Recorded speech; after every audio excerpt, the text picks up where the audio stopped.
Assalamualaikum warahmatullahi wabarakatuh. Shalom, salam sejahtera bagi kita semua.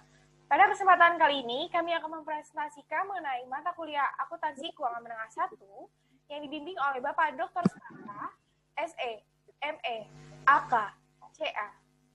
Presentasi kali ini disusun oleh saya, Maria Angelika. Saya Harley Bayu Bimantoro. Dan saya Muhammad Aris Alwarid. Pada bagian pertama, akan saya jelaskan mengenai kewajiban lancar. Terdapat 3 karakteristik penting bagi kewajiban lancar, yaitu yang pertama, kewajiban sekarang. Kemudian yang kedua ada muncul dari peristiwa masa lalu. Dan yang ketiga, menghasilkan arus keluar sumber daya, uang tunai, barang, dan jasa. Kemudian, kewajiban lancar dilaporkan jika salah satu dari 2 kondisi ada beberapa bagian. Yang pertama, jika kewajiban diharapkan dan akan diselesaikan dalam siklus operasi normalnya. Atau yang kedua, kewajiban diharapkan akan diselesaikan dalam waktu 12 bulan atau 1 tahun setelah tanggal pelaporan. Siklus operasi adalah periode waktu yang berlalu antara perolehan barang dan jasa dan realisasi kas akhir yang dihasilkan dari penjualan dan pengumpulan berikutnya. Kemudian, kewajiban lancar kas yaitu yang pertama ada akun hutang, yang kedua ada wesel bayar, yang ketiga ada jatuh tempo saat ini dari hutang jangka panjang, kemudian yang keempat ada kewajiban jangka pendek diharapkan akan dibayari kembali, kemudian yang kelima ada hutang dividen, dan yang keenam ada uang muka dan deposito pelanggan, kemudian ada pendapatan diterima di muka, hutang pajak penjualan dan pertambahan nilai, kemudian yang kesembilan ada pajak penghasilan tidak terhutang, dan yang terakhir kewajiban terkait karyawan. Kemudian, dalam kewajiban lancar terdapat hutang dagang, yaitu saldo terhutang kepada orang lain untuk barang, persediaan, atau jasa yang dibeli secara terbuka. Yang pertama ada jeda waktu antara penerimaan layanan atau perolehan hak milik atas aset dan pembayaran untuk mereka. Kemudian yang kedua ada ketentuan penjualan, misalnya 2/10, N/30, atau 1/10, end of month atau EOM. Biasanya mencantumkan periode perpanjangan kredit. Yang digunakan biasanya 30 hingga 60 hari. Kemudian terdapat wesel bayar, yaitu janji tertulis untuk membayar sejumlah uang pada tanggal tertentu di masa yang akan datang. Yang pertama timbul dari pembelian, pembiayaan, atau transaksi lainnya. Kemudian yang kedua ada uang kertas diklasifikasikan sebagai jangka pendek atau jangka panjang. Kemudian yang ketiga ada wesel bisa berbunga atau tidak berbunga. Lalu, kewajiban lancar jatuh tempo saat ini dari hutang jangka panjang yaitu porsi obligasi, cacatan hipotek, dan hutang jangka panjang lainnya yang jatuh tempo dalam tahun fiskal berikutnya. Dikecualikan hutang jangka panjang jatuh tempo saat ini jika mereka yang pertama pensiun oleh aset yang terakumulasi untuk tujuan ini yang belum benar-benar ditampilkan sebagai aset lancar. Kemudian yang kedua dibiayai kembali atau pensiun dari hasil penerbitan hutang jangka panjang baru. Atau yang terakhir dikonversi menjadi saham biasa. Kemudian, kewajiban jangka pendek diharapkan untuk dibiayai kembali jika dikecualikan dari kewajiban lancar jika kedua kondisi berikut terpenuhi. Yang pertama, harus bermaksud untuk membiayai kembali kewajiban tersebut dalam jangka panjang. Kemudian yang kedua, harus memiliki hak tanpa syarat untuk menunda penyelesaian kewajiban setidaknya 12 bulan setelah tanggal pelaporan. Kemudian terdapat pula hutang dividen. Yang perlu kita ketahui pengertian dari hutang dividen yaitu jumlah yang terhutang oleh perusahaan kepada pemegang sahamnya sebagai hasil dari otorisasi Dewan Direksi. Umumnya dibayarkan dalam waktu 3 bulan. Dan dividen tersebut yang belum diumumkan atas saham preferen kumulatif tidak diakui sebagai kewajiban. Kemudian hutang dividen dalam bentuk saham tambahan tidak diakui sebagai kewajiban jika dilaporkan dalam ekuitas. Kemudian terdapat pula uang muka dan deposit pelanggan. Setoran tunai yang dapat dikembalikan yang diterima dari pelanggan dan karyawan. Yang pertama dapat diklasifikasikan sebagai kewajiban lancar atau tidak lancar. Kemudian yang akan kita bahas yaitu pendapatan diterima di muka, pembayaran diterima sebelum menyediakan barang atau melakukan jasa. Jenis-jenis bisnisnya atau kegiatannya seperti airline, magazine publisher, hotel, auto dealer, dan retailers. Account title-nya ada unearned revenue dan revenue. Untuk airline, ada unearned passenger ticket revenue, dan bagian revenue-nya yaitu passenger revenue. Untuk magazine publisher, bagian unearned revenue yaitu unearned subscription revenue dan revenue-nya subscription revenue. Sedangkan untuk hotel itu unearned rental revenue dan rental revenue. Kemudian auto dealer yaitu unearned warranty revenue terhadap warranty revenue. Dan yang terakhir, bagian retailers yaitu unearned gift card revenue terhadap sales revenue. Kemudian, bagian hutang pajak penjualan dan pertambahan nilai. Yang pertama, pajak konsumsi umumnya baik, yaitu pajak penjualan atau pajak pertambahan nilai, yaitu PPN. Tujuannya untuk menghasilkan pendapatan bagi kita. Kedua sistem menggunakan metode yang berbeda untuk mencapai tujuan ini. Kemudian, untuk hutang pajak pendapatan, bisnis harus menyiapkan pengembalian pajak pendapatan dan hitung pajak pendapatan terhutang. Hutang pajak adalah kewajiban lancar, dan perusahaan harus melakukan pembayaran pajak secara berkala. Kemudian perbedaan antara penghasilan kena pajak dan pendapatan akuntansi terkadang terjadi. Untuk bagian current liabilities akan dibahas oleh Saudara Harley Bayu.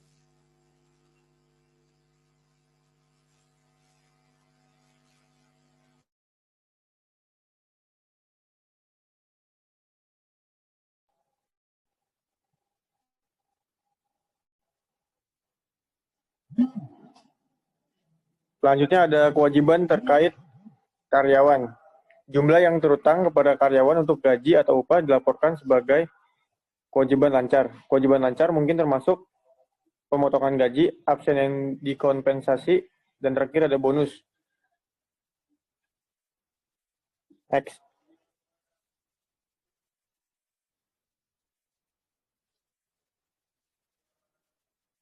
Selanjutnya ada pemotongan penggajian atau pajak. Yang pertama ada pajak jaminan sosial, terus ada pemotongan pajak pendapatan. Berikut ilustrasi dari summary of payroll liabilities. Next.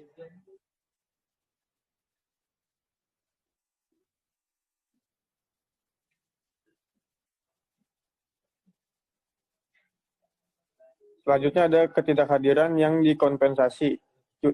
Pertama ada cuti dibayar untuk liburan, sakit dan melahirkan, ayah, dan cuti juri.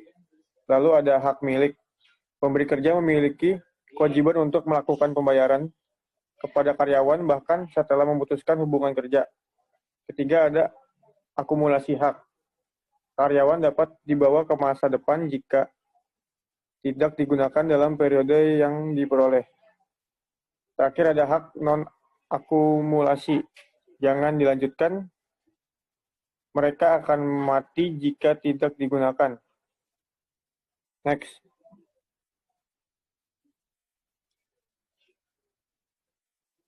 Lalu ada bagi hasil dan paket bonus. Pembayaran kepada karyawan tertentu atau semua selain gaji atau gaji rutin mereka.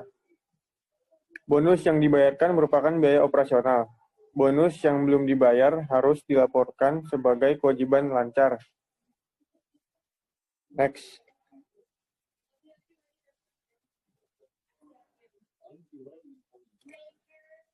Provisi adalah kewajiban dengan waktu atau jumlah yang tidak pasti. Dilaporkan baik sebagai kewajiban lancar atau tidak lancar. Jenis yang umum adalah, yang pertama ada kewajiban terkait litigasi. Kedua, ada garansi atau jaminan produk.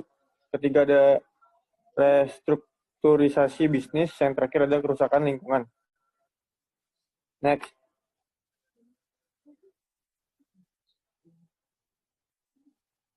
Estimasi yang andal dapat dibuat. Kewajiban terkait untuk provisi hanya jika tidak tiga kondisi berikut terpenuhi. Yang pertama ada perusahaan memiliki kewajiban sekarang, legal atau konstruktif, sebagai akibat dari peristiwa masa lalu. Kedua, kemungkinan arus keluar sumber daya akan dibutuhkan untuk menyelesaikan kewajiban, dan estimasi yang andal dapat dibuat. Next.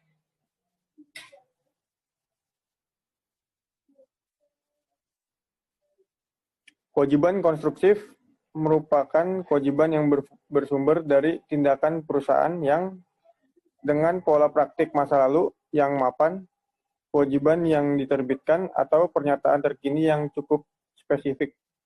Perusahaan telah menunjukkan kepada pihak lain bahwa ia akan menerima tanggung jawab tertentu dan akibatnya perusahaan telah menciptakan ekspektasi yang sah dari pihak-pihak lain tersebut untuk melaksanakan tanggung jawab tersebut. Next.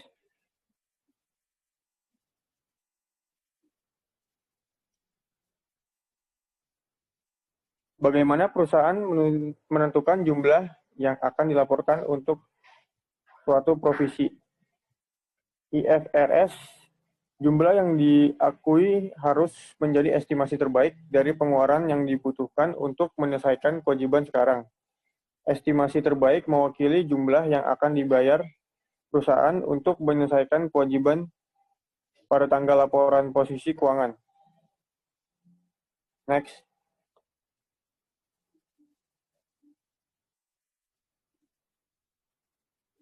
Selanjutnya ada common types. Yang pertama ada lawsuit, kedua ada warranties, ketiga ada consideration payable, keempat ada environmental, kelima ada onerous contract, dan terakhir ada restructuring.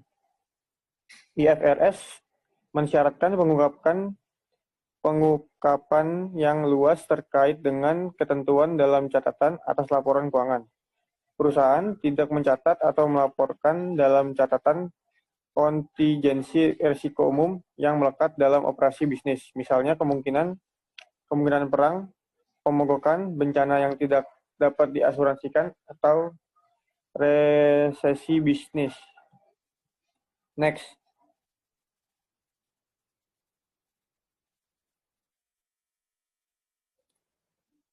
Litigation provision, kemampuan untuk membuat perkiraan yang masuk akal tentang jumlah kerugian, akan mencatat kewajiban sehubungan dengan proses pengadilan yang tertunda atau terancam, dan klaim dan penilaian aktual atau mungkin. Jangka waktu saat penyebab yang mendasari tindakan terjadi, lalu kemungkinan hasil yang tidak menguntungkan. Terakhir, kemampuan untuk membuat perkiraan yang masuk akal tentang jumlah kerugian. Next.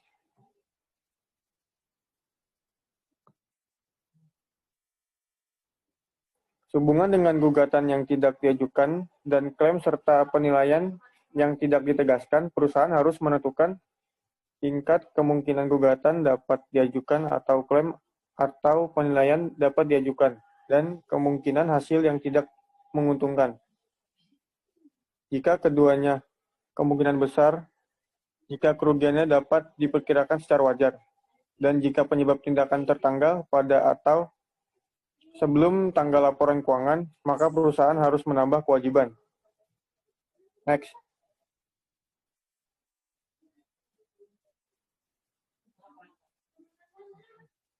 Lalu ada warranty provision, janji yang dibuat untuk penjual kepada pembeli untuk memperbaiki kekurangan kualitas, atau kinerja dalam suatu produk. Jika kemungkinan besar pelanggan akan membuat klaim garansi dan perusahaan dapat memperkirakan biaya yang diperlukan secara wajar, perusahaan harus mencatat pengeluaran. Next.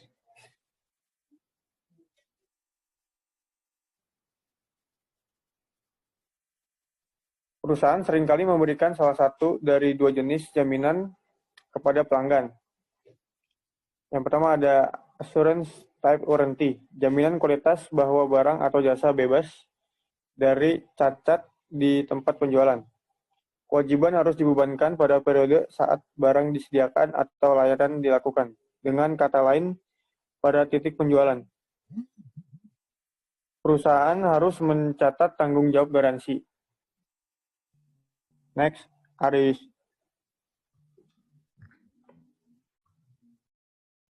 Warranty provision. Perusahaan seringkali memberikan salah satu dari dua jenis jaminan kepada pelanggan. Garansi jenis layanan, garansi yang diperpanjang untuk produk dengan biaya tambahan. Biasanya dicatat dalam akun pendapatan jaminan diterima di muka. Akui pendapatan dengan metode garis lurus selama periode berlakunya jaminan jenis layanan. Next. Common types of provision. Hutang pertimbangan. Perusahaan sering melakukan pembayaran atau memberikan pertimbangan kepada pelanggan mereka sebagai bagian dari pengaturan pendapatan. Perusahaan menawarkan premi, penawaran kupon, dan rabat untuk merangsang penjualan. Perusahaan harus membebankan biaya premi dan kupon ke biaya selama periode penjualan yang mendapatkan keuntungan dari program tersebut. Next.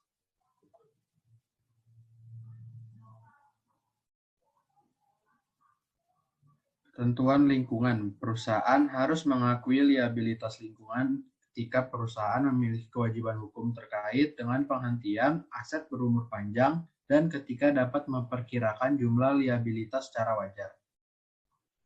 Next.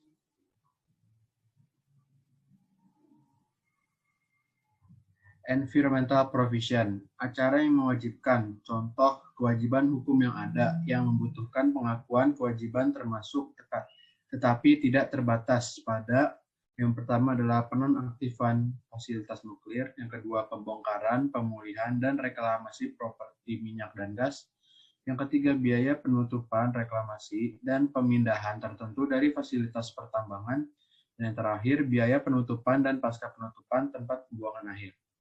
Next.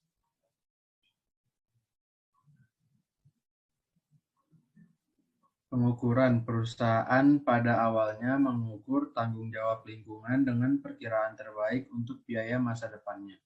Pengakuan dan alokasi untuk mencatat tanggung jawab lingkungan yang termasuk dalam perusahaan. Biaya yang terkait dengan kewajiban lingkungan dalam jumlah tercatat aset berumur panjang terkait dan mencatat kewajiban untuk jumlah yang sama. Next.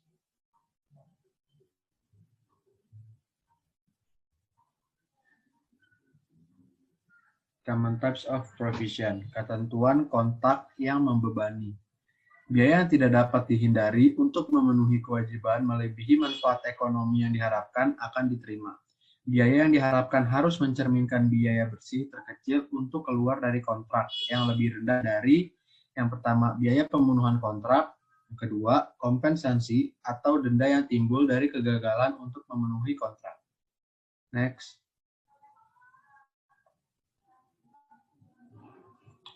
Ketentuan restrukturisasi. Restrukturisasi didefinisikan sebagai program yang direncanakan dan dikendalikan oleh manajemen dan juga berubah secara material. Yang pertama, ruang lingkup usaha yang dilakukan oleh perusahaan atau cara bisnis itu dijalankan. Perusahaan diharuskan untuk memiliki rencana formal rinci untuk restrukturisasi dan telah meningkatkan ekspektasi yang valid kepada mereka yang terkena dampak implementasi atau pengumuman rencana tersebut. Next.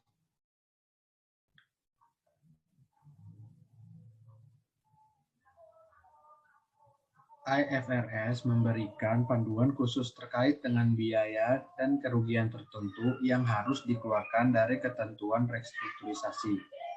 Berikut adalah ketentuannya dari cost exclude dan cost include. Next.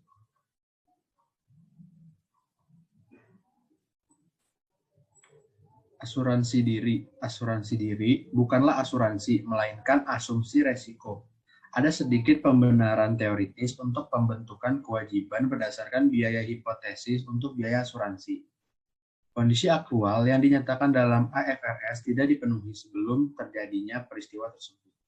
Next.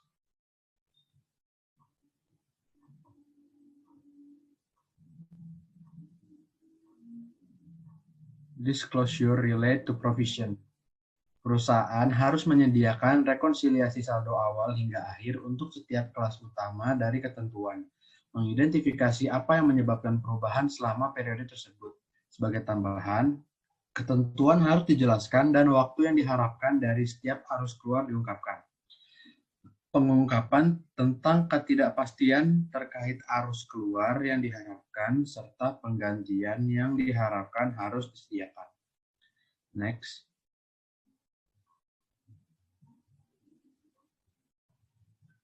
Kewajiban kontingensi. Liabilitas kontingensi tidak diakui dalam laporan keuangan karena memang demikian. Yang pertama, kewajiban yang mungkin belum dikonfirmasi. Yang kedua, kewajiban sekarang yang tidak mungkin dilakukan pembayaran. Atau yang ketiga, kewajiban kini yang tidak dapat dilakukan estimasi kewajiban yang andal. Next.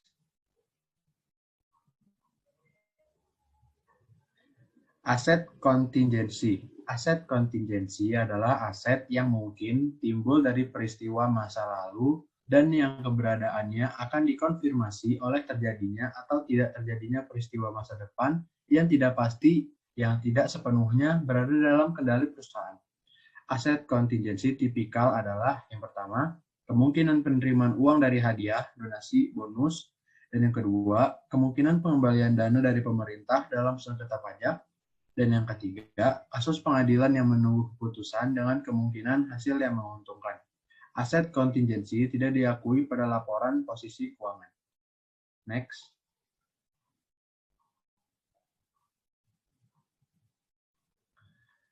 Penyajian kewajiban lancar. Biasanya dilaporkan pada nilai jatuh tempo penuh dan perbedaan antara nilai sekarang dan nilai jatuh tempo dianggap tidak material. Next.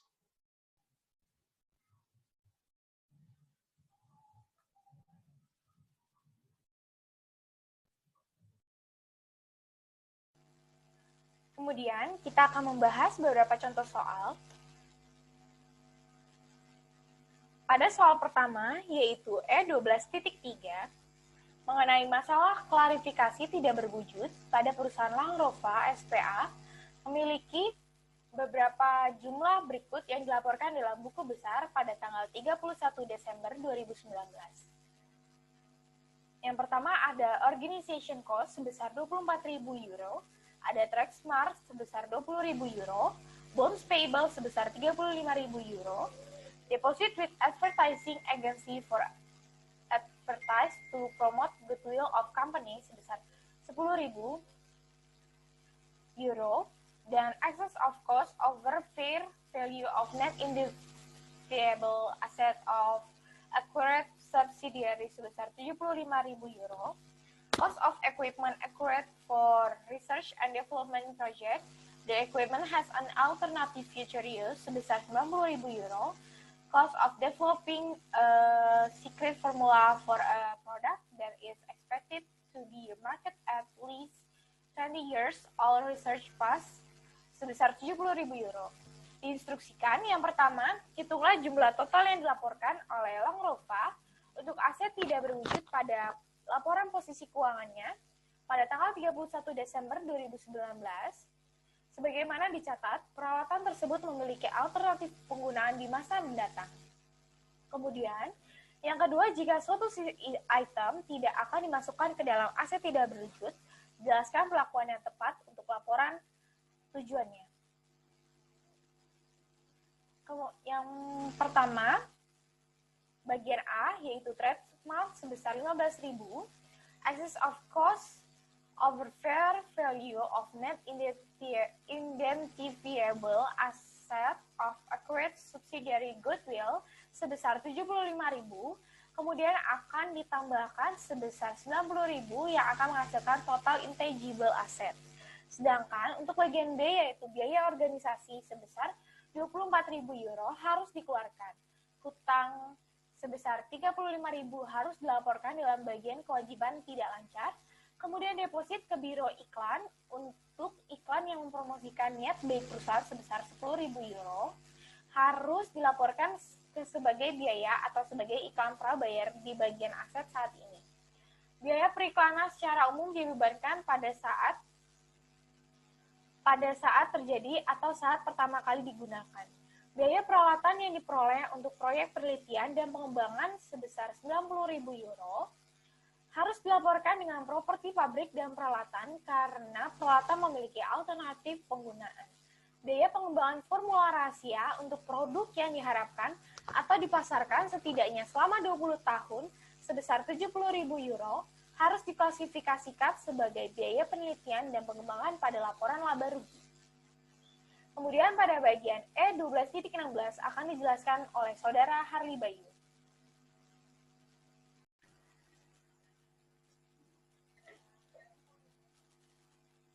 Selanjutnya ada contoh soal E12, E12.16.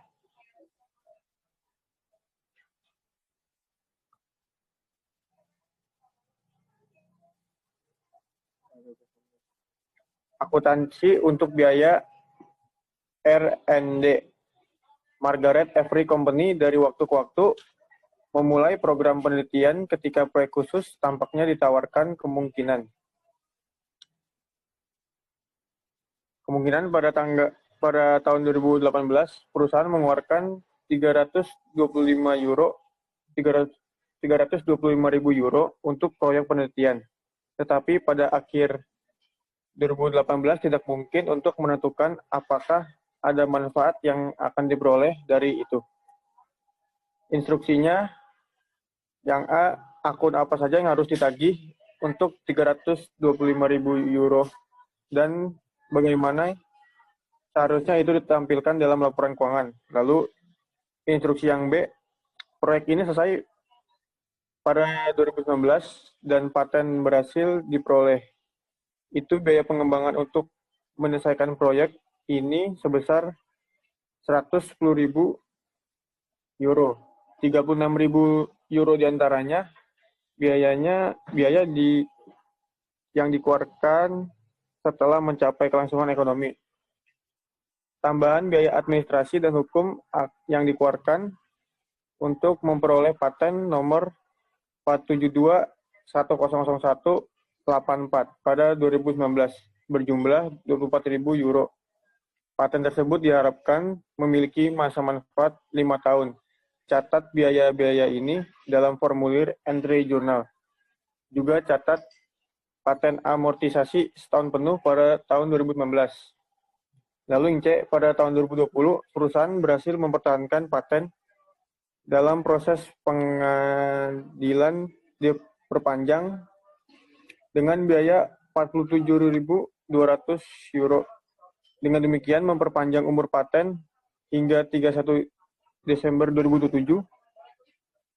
Bagaimana cara yang tepat untuk memperhitungkan biaya ini? Juga catat paten amortisasi setahun penuh pada tahun 2020. Lalu yang terakhir, biaya teknik dan konsultasi tambahan yang dikeluarkan pada tahun 2020 diperlukan untuk memajukan desain produk ke tahap pembuatan dengan total 60.000 euro. Biaya ini meningkatkan desain produk, tetapi sangat tinggi. Tidak yakin apakah akan ada pasar untuk versi baru produk belum mencapai kelangsungan ekonomi. Diskusikan perlakuan akuntansi yang tepat untuk ini biaya. Next.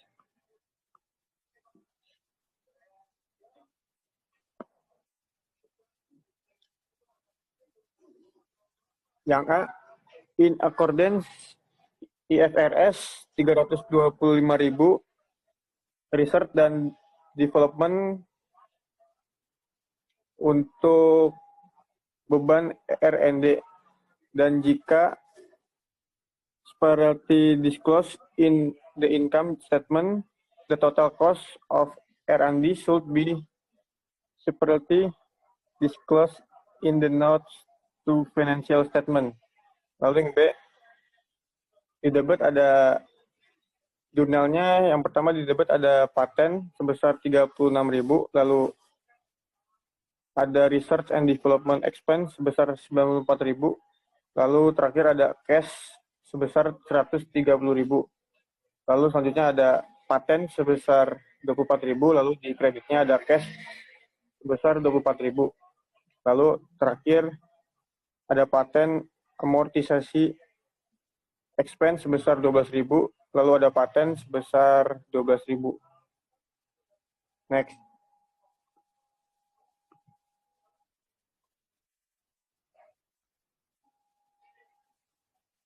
Lalu yang C, yang pertama ada paten di debit sebesar 47.200, lalu ada cash sebesar 47.200.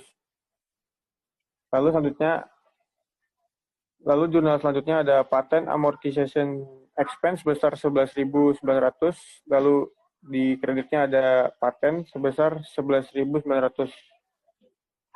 Terus untuk merecord 1 tahun amortisasi bebannya, perhitungannya seperti ini, 60.000 dikurang 12.000 menjadi 48.000.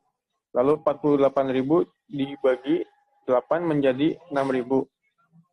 Lalu selanjutnya ada 47.200 dibagi 8 menjadi 5.900. Lalu hasilnya menjadi 11.900. Didapat dari penjumlahan 6.000 ditambah 5.900. Lalu ada carrying value after 1 tahun sebesar 48.000, lalu ada cost to defend sebesar 47.200, lalu totalnya menjadi 95.200. Dan bebannya menjadi 95.200 dibagi 8 menjadi 11.900. Lalu yang terakhir, additional engineering and consulting costs required to advance the design of a product to manufacturing stage are R&D costs. As identified in the chapter, it is R&D because it translates knowledge into a plan design for a new product. Next.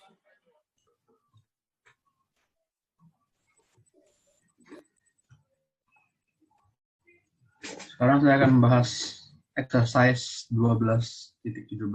Akuntansi untuk biaya R&D Maintenance Company mengalami hal-hal berikut ini biaya selama 2019 sehubungan dengan kegiatan penelitian dan pengembangannya. Ada cost of equipment acquired that will have alternative use in future R&D project over the next 5 years. Use straight-line depreciation sebesar $330.000. Materials consumed in R&D project 59.000. Consulting fees paid to outsiders for R&D project sebesar 100.000. Personnel cost of persons involved in R&D project sebesar 128.000. Indirect cost reasonably allocable to R&D project sebesar 50.000. Material purchase for future R&D project 34.000. Instruksinya, hitung jumlah yang akan dilaporkan sebagai biaya penelitian dan pengembangan oleh Martinez dalam laporan laba rugi tahun 2019. Asumsikan peralatan dibeli di awal tahun dan kelangsungan ekonomi belum tercapai. Next.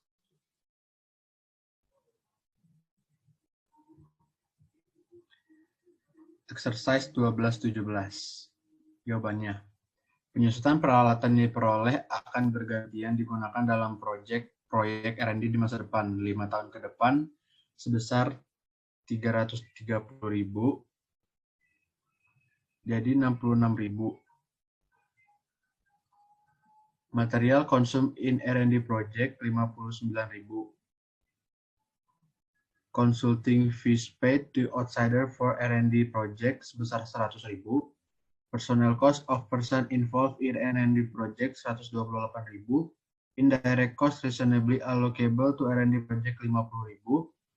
Total to be expended in 2019 for research and development sebesar 403.000. Bahan yang dibeli untuk proyek R&D di masa depan harus dilaporkan sebagai aset. Next.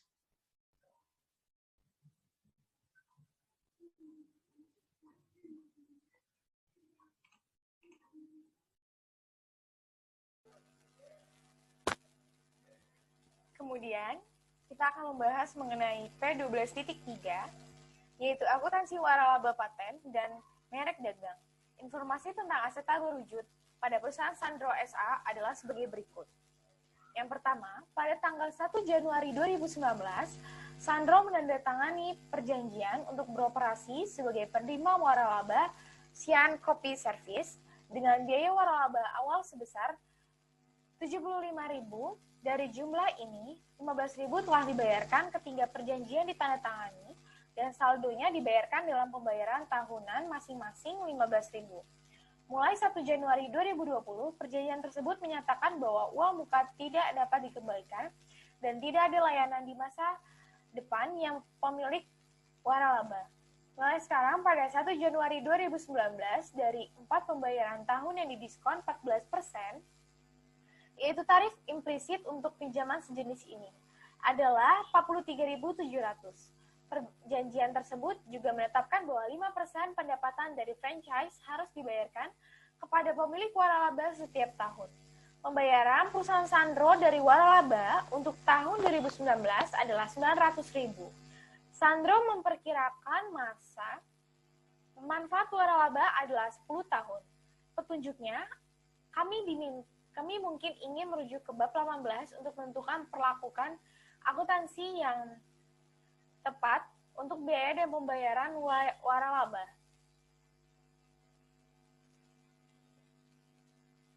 Kemudian, Sandro mengeluarkan 65.000 dari biaya eksperimental dan pengembangan di laboratoriumnya untuk mengembangkan paten yang diberikan pada tanggal 2 Januari 2019. Biaya hukum dan biaya lain yang terkait dengan pendaftaran paten berjumlah 17.600. Sandro memperkirakan masa manfaat paten adalah 8 tahun. Paten tersebut belum mencapai kelayakan ekonomi. Kemudian, yang ketiga, merek dagang dibeli dari perusahaan Shanghai sebesar 36.000 pada tanggal 1 Juli 2016. Pengeluaran untuk litigasi yang berhasil dalam mempertahankan merek dagang sebesar 10.200 telah dibayarkan pada tanggal 1 Juli 2019. Sandro memperkirakan bahwa umur manfaat merek dagang tersebut adalah 20 tahun sejak tanggal akuisisi.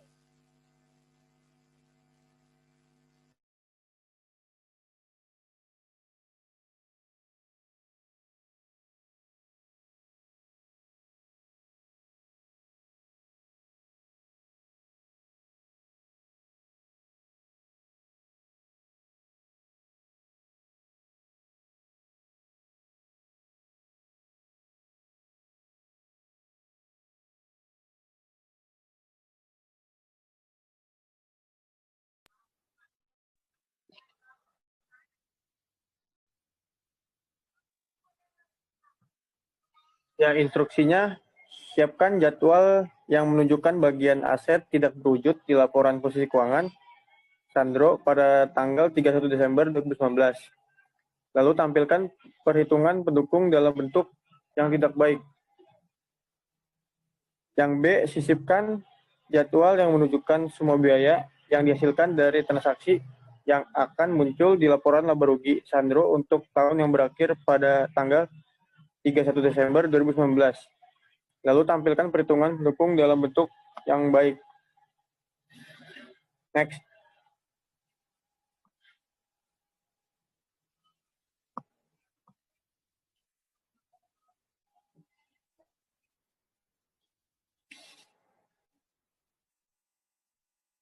Pertama ada schedule satunya itu 52.830 dolar. Lalu schedule 2-nya 15.400. Lalu schedule 3-nya sebesar 39.600. Lalu total intangible asetnya sebesar 107.830 dolar. Schedule 1, cost of franchise sebesar 58.700 didapat dari 15.000 dolar tambah 43.700. Lalu selanjutnya ada 2014 amortisasi sebesar 5.870 didapat dari 58.700 dikali 1/10.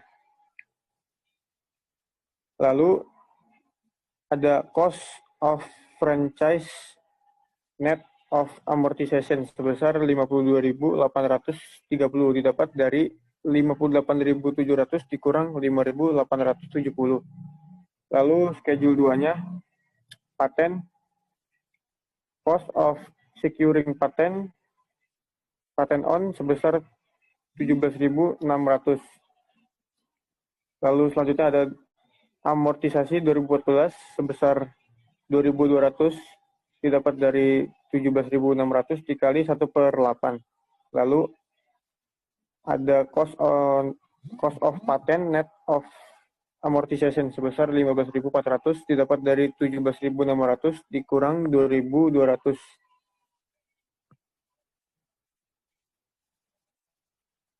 Next.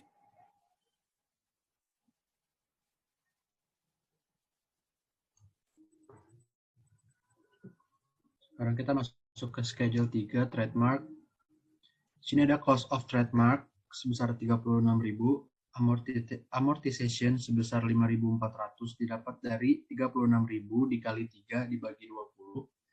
Jadi 36.000 dikurang 5.400, kemudian menghasilkan book value sebesar 30.600, cost of successful legal defense sebesar 10.200, kemudian dijumlahkan menjadi 40.800, yaitu book value after legal defense.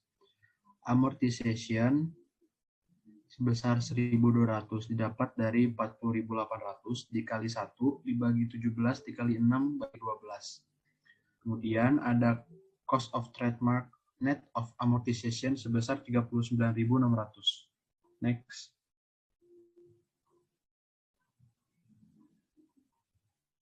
Untuk yang B, Sandro Corporation expense resulting from select intangible asset transaction.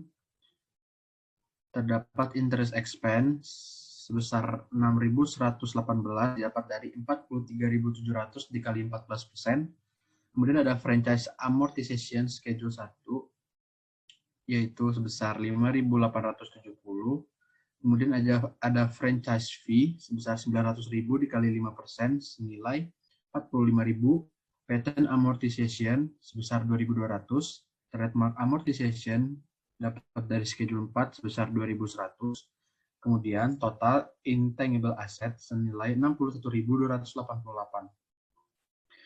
Note, the 65,000 of research and development costs incurred in developing the patent would have been expensed prior.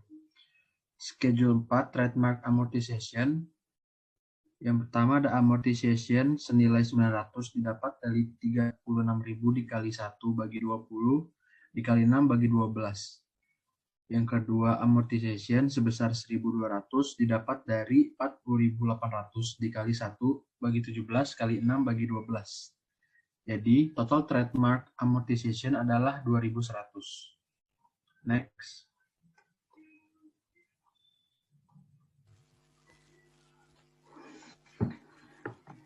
Sekian dari presentasi kami. Kurang lebihnya mohon maaf. Wassalamualaikum warahmatullahi wabarakatuh. Salam sejahtera bagi kita semua.